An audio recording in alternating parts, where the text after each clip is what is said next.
오늘 본문은 사무엘하 17장 1절부터 14절까지의 말씀입니다. 아히도벨이 또 압살롬에게 이르되 이제 내가 사람 12,000명을 택하게 하소서. 오늘 밤에 내가 일어나서 다윗의 뒤를 추적하여 그가 고나고 힘이 빠졌을 때에 기습하여 그를 무섭게 하면 그와 함께 있는 모든 백성이 도망하리니 내가 다윗 왕만 쳐 죽이고 모든 백성이 당신께 돌아오게 하리니 모든 사람이 돌아오기는 왕이 찾는 이 사람에게 달렸음이라. 그래야만 모든 백성이 평안하리이다 하니 압살롬과 이스라엘 장로들이 다 그 말을 옳게 여기더라. 압살롬이 이르되 아렉 사람 후세도 부르라. 우리가 이제 그의 말도 듣자 하니라. 후세가 압살롬에게 이르매 압살롬이 그에게 말하여 이르되 아히도벨이 이러이러하게 말하니 우리가 그 말대로 행하랴. 그렇지 아니하거든 너는 말하라 하니 후세가 압살롬에게 이르되 이번에는 아히도벨이 베푼 계략이 좋지 아니하니이다 하고 또 후세가 말하되 왕도 아시거니와 왕의 아버지와 그의 추종자들은 용사라. 그들은 들에 있는 곰이 새끼를 빼앗긴 것까지 격분하였고 왕의 부친은 전쟁이 익숙한 사람인즉 백성과 함께 자지 아니하고 지금 그가 어느 굴에나 어느 곳에 숨어 있으리니 혹 무리 중에 몇이 먼저 엎드러지면 그 소문을 듣는 자가 말하기를 압살롬을 따르는 자 가운데서 패함을 당하였다 할지라. 비록 그가 사자 같은 마음을 가진 용사의 아들일지라도 낙심하리니 이는 이스라엘 무리가 왕의 아버지는 영웅이요 그의 추종자들도 용사인 줄 암이니이다. 나는 이렇게 계략을 세웠나이다.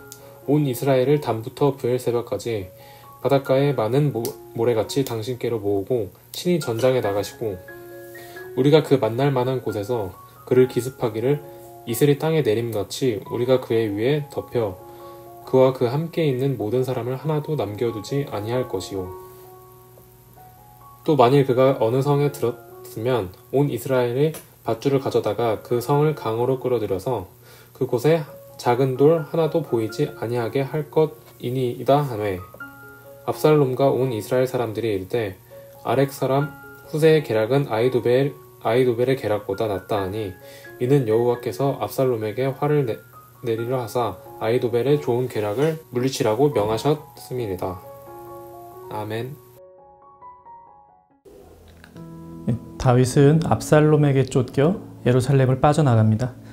압살롬은 자신의 군사들과 예루살렘 성을 접수했습니다. 압살롬에게는 아히도벨이라는 전략가가 있었습니다. 그는 지혜로운 전략을 내놓습니다. 다윗은 갑작스럽게 성을 빠져나갔기 때문에 몸과 마음이 심히 지쳐있고 군사도 제대로 정비하지 못했을 것이다. 그러니 오늘 밤에 다윗 진영을 급습하면 다윗만 죽이고 다윗과 함께한 백성과 군사들은 모두 압살롬에게 다시 돌아오게 될 것이다 라는 전략입니다. 이 지도부만 공략하고 민간인과 군사들의 피하는 최소화하는 아주 좋은 전략이죠. 또 그의 말대로 지금 다윗은 압살롬의 공격을 대비할 만한 정신적, 군사적 여유가 없습니다. 만약 아히도벨의 말대로 압살롬이 다윗을 쫓아갔다면 다윗의 운명은 달라졌을지도 모릅니다. 그런데 그때 압살롬은 아히도벨 외에 또 다른 모사의 전략도 듣기 원합니다. 후세입니다. 후세는 사실 다윗이 남겨놓은 다윗의 모사입니다. 후세 입에서는 압살롬에게 유리한 전략이 나오지 않습니다. 후세는 아히도벨과는 정반대의 전략을 내놓습니다. 다윗은 전술에 강한 사람이기 때문에 지금 쫓아가면 아마도 복병을 두었을 것이다. 그러지 말고 가능한 많은 군사를 모아서 한 번에 전면전을 하자. 이런 전략입니다. 압살롬은 후세의 전략을 더 좋아합니다. 그가 개인적으로 이런 전략이 더 좋다고 판단했을 수도 있습니다.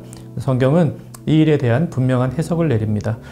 이는 여호와께서 압살롬에게 화를 내리려 하사 아히도벨의 좋은 계략을 물리치라고 명령하셨음이더라. 군사적으로는 아히도벨의 전략이 더 좋습니다. 그런데 압살롬이 그 좋은 전략을 따르지 않은 것은 하나님께서 압살롬을 망하게 하시기로 작정하셨기 때문입니다. 이것이 본문의 내용입니다. 이 본문에 대한 잘못된 적용 하나 그리고 잘된 적용 한 가지씩을 생각해 보려고 합니다. 먼저 잘못된 적용은 운명론에 빠지는 것입니다. 어차피 하나님이 사람 마음 다 움직이시니까 하나님 마음대로 다 하는 거 아닌가? 아히도벨이 아무리 좋은 생각 내도 하나님이 막으시면 끝이고, 후세가 별로 안 좋은 전략을 내놓아도 하나님이 밀어주면 압살롬이 그거 채택하고, 어차피 다 정해진 운명에 따라 하나님 마음대로 가는 거고, 인간이 할 수 있는 일은 아무것도 없지 않나? 운명론은 우리 신앙이 아닙니다. 한번 본문을 다시 한번 잘 보십시오. 본문에 나오는 누구도 운명론에 의거해서 행동하는 사람이 있습니까? 아니죠. 다 각자의 생각대로 움직일 뿐입니다. 하나님에 의해서 조종되거나 억지로 하기 싫어하는 일을 하는 사람 없습니다.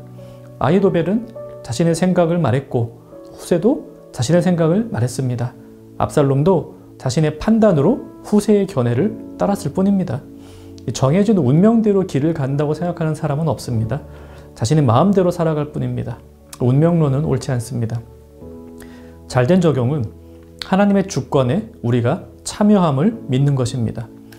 하나님의 지혜는 인간의 지혜와 생각을 뛰어넘습니다. 그래서 우리는 모든 선택과 결정에 앞서 하나님의 지혜를 구해야 합니다. 이 본문에 나오지는 않지만 후세는 하나님을 의지하는 사람으로서 아마도 기도하며 하나님의 지혜를 구했을 것입니다. 그의 전략은 그의 입에서 나오긴 했지만 하나님의 지혜가 담겨 있습니다. 이것은 운명론이 아닙니다. 하나님의 주권과 지혜에 우리가 참여하는 것입니다. 모든 것이 정해져 있으니 하나님 뜻대로 알아서 하시고 난 모르겠다, 이게 아니라 하나님의 지혜를 깨달아 그 계획에 참여하기를 기뻐하고, 또 그렇게 되기 위해 마음과 정성을 다해 기도로 하나님의 뜻을 구하는 삶, 그것이 우리에게 필요한 적용입니다. 이 사람의 눈에 보기에 더 좋아 보이는 아히도벨의 전략이 막힌 것은 다 정해놓은 운명이었기 때문이 아니라 하나님의 선하신 뜻을 이루기 위해 적진의 한복판에서 목숨을 걸고 새로운 전략을 내놓은 후세의 참여 때문이었습니다. 하나님은 지금도 그와 같이 우리가 그분의 역사에 참여하기를 바라고 계십니다. 말씀 생각하며 같이 기도합시다.